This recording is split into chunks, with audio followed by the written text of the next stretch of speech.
अस्सलाम वालेकुम दोस्तों, कैसे हैं आप सब फ्रेंड्स। आज की इस वीडियो में मैं आप लोगों को बताऊंगा कि अगर आप सऊदी अरबिया में डोमेस्टिक वर्कर के तौर पर काम कर रहे हैं और आपके कफील के साथ नहीं जम रहा है, कुछ मसला है सैलरी को लेकर के, या आपका कफील आपको किसी तरीके से प्रताड़ित कर रहा है, तो आज की इस वीडियो में मैं आप लोगों को 5 ऐसे कंडीशन के बारे में बताऊंगा जो कि सऊदी लेबर लॉ के आर्टिकल 2 के हिसाब से अप्रूव्ड है 100%।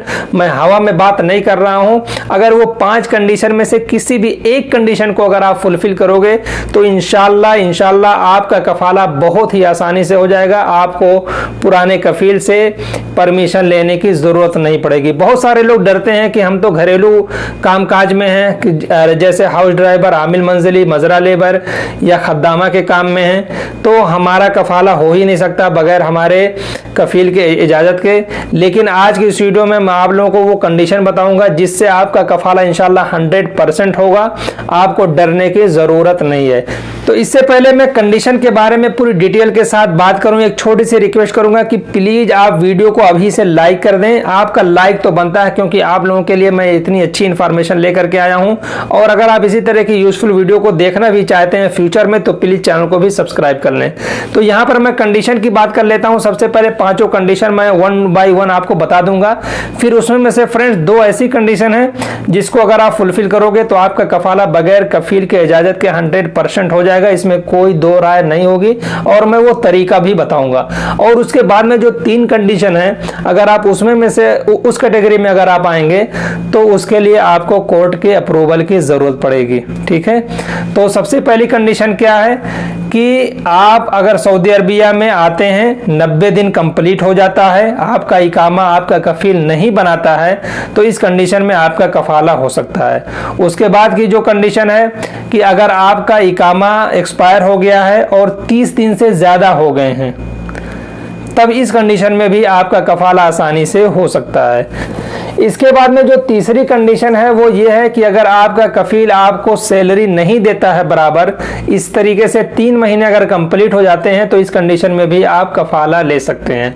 और जो चौथी कंडीशन है वो ये है कि अगर आप अपने कफील के साथ काम कर रहे हो लेकिन वो आपसे झगड़ा करके आपके ऊपर जबरदस्ती हुरूब लगा देता है, तो इस तरीके से आप कोर्ट में जा करके उसको इनकरेक्ट साबित करके आप आसानी से कफाला दूसरी जगह ले सकते हैं। और जो 5वीं कंडीशन है वो ये है कि अगर आपके कफील के साथ आपका कुछ मसला चल रहा है, आपने उसके खिलाफ केस दर्ज किया है और आपका कफील कोर्ट के बुलावे पर कम से कम 2 बार वो नहीं गया हो, तो तीसरे बार में आप कोर्ट को बता करके आप उसका अप्रूवल लेकर के आसानी से कफाला ले सकते हैं। इसके बाद चलिए मैं बात कर लेता हूं वो 2 मेन इंपॉर्टेंट कंडीशन की। अगर आप उसमें में से किसी भी एक कंडीशन को अगर आप फुलफिल करते हैं तो आपका कफाला आपके कफील के इजाजत के बगैर हो जाएगा। और जो रिमेनिंग 3 कंडीशन है जो बच रहे हैं, अगर आप उसमें में से उस कैटेगरी में आते हैं तो आपको इस कंडीशन में कोर्ट से आपका अप्रूवल होना जरूरी होगा। कफील के बगैर इजाजत लिए हुए कफाला कराने की जो पहली कंडीशन है वो ये है कि अगर आप नए नए सऊदी अरबिया में आए हैं और आपको 90 दिन कंप्लीट हो गया है, तो इस कंडीशन में आपका कफील अगर आपका इकामा नहीं बनाता है तो आप बहुत ही आसानी से दूसरी जगह कफाला ले सकते हैं। आपके पुराने कफील की उसमें इजाजत लेने की जरूरत नहीं पड़ेगी। और जो दूसरी कंडीशन है, इस कंडीशन में भी आपका कफाला बगैर आपके कफील की इजाजत के हो जाएगा। वो ये है कि अगर आपका इकामा एक्सपायर हो गया है और 1 महीने से ज्यादा हो गया है, तो इस कंडीशन में भी आप अपने कफील को बगैर बताए हुए दूसरी जगह पे कफाला ले सकते हैं। अब इतनी बात तो हो गई, लेकिन तरीकेकार क्या है कफाला लेने का? तो कफाला लेने का तरीका यह है कि आप कहीं पर एक नया कफील ढूंढ लें और उसको ये बताएं कि हमारा इकामा एक्सपायर हुए 1 महीने से ज़्यादा हो गए हैं या हमको सऊदी अरबिया में आए हुए 90 दिन से ज़्यादा हो गए हैं। तो इस कंडीशन में जो नया कफील है वो क्या करता है कि वो जवाजात जाता है। अगर आपको 90 दिन से ज़्यादा हो गए हैं, आए हुए नए आए हैं, और अगर आप नए कफील के पास कफाला लेना चाहते हैं, पुराना कफील आपका इकामा नहीं बनाता है, तो आपका नया कफील जवाजात जाता है और वहाँ पर वो आपसे आपका कफाला लेने के लिए वहां पर वो फाइल बनवाता है जिसे रिक्वेस्ट फाइल कहते हैं। तो इस कंडीशन में वो पूरा प्रोसेस करता है और वहां पर आपका कफाला हो जाता है, आपको कुछ करने की जरूरत नहीं पड़ती है। लेकिन अगर आपका इकामा एक्सपायर हुए 1 महीने से ज्यादा हो जाते हैं, आपका पुराना कफील आपका इकामा नहीं बनाता है, तो इस कंडीशन में जो नया वाला कफील होता है वो अपने अफसर के थ्रू आपके अफसर पर वो रिक्वेस्ट भेजता है। तो आपको क्या करना पड़ता है, आपको अपने अफसर में लॉगिन होकर के पासपोर्ट वाले सेक्शन में जाना होता है, उसके बाद में सर्विसेज में जाना होता है, फिर स्पॉन्सरशिप ट्रांसफर का ऑप्शन आता है। वहां पर जब आप क्लिक करेंगे तो जो नया वाला रिक्वेस्ट आया होगा वो शो करेगा, वहां से आप एक्सेप्ट कर लें।